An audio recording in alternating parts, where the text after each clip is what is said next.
Hello guys, welcome back to our YouTube channel. So today, we are going on vacation. Magbakasyon kami ng asawa ko sa Antalya.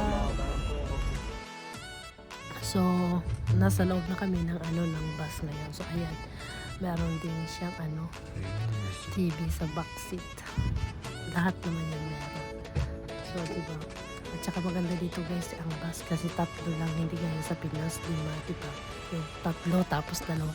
Dito hindi, dalawa at saka yung left side is isa lang. Tapos meron pa siyang ganyan na parang table, parang sa aeroplano lang din, no?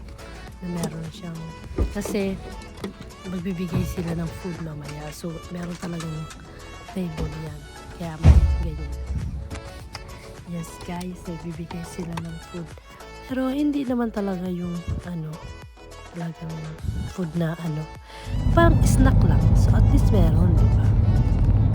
Saka, ewan ko kung 3 times ata sila magbibigay.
Stop over so we can eat. Kumakain naman kami guys kapag nag-stop over.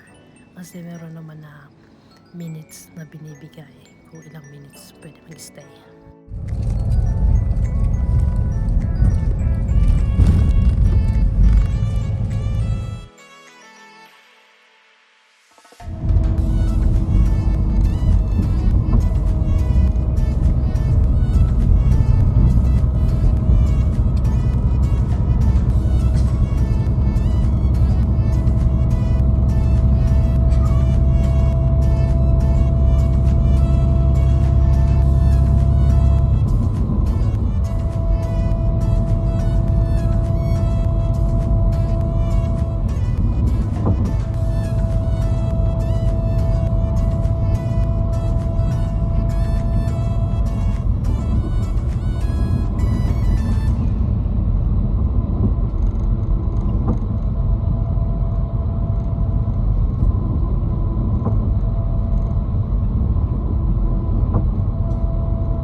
Meron pa palang maganda dito guys sa bus kasi kanya-kanya meron kaming seatbelt.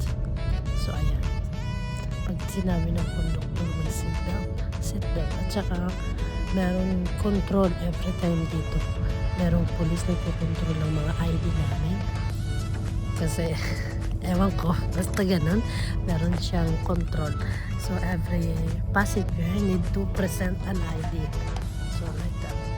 Tapos after niya, sasabihin ng police na na seatbelt please. Tapos ayan, alis na kami.